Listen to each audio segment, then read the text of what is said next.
Inilah rekaman dahsyatnya serangan UAV Rusia pada tentara dan fasilitas militernya di garis depan.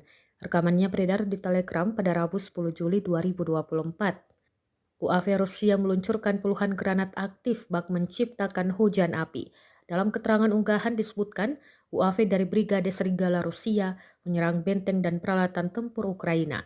Bahkan militer Ukraina ikut menjadi sasaran dibombardir. Akibatnya, sejumlah tentara Ukraina luka-luka, bahkan beberapa di antaranya tewas di tempat. Pasukan Rusia dilaporkan semakin merangsek, menyerbu Ukraina yang mulai kewalahan mempertahankan garis depan pertahanan negara itu.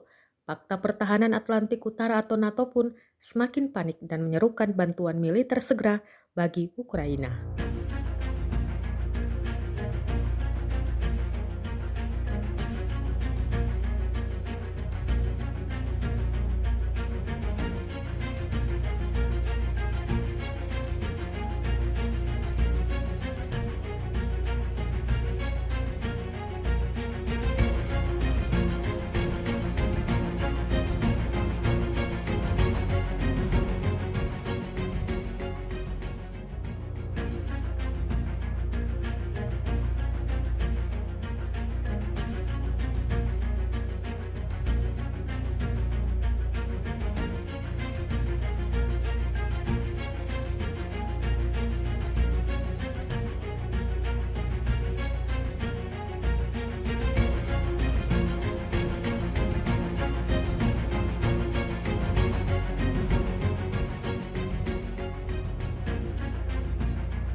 Download Tribun X sekarang, menghadirkan lokal menjadi Indonesia.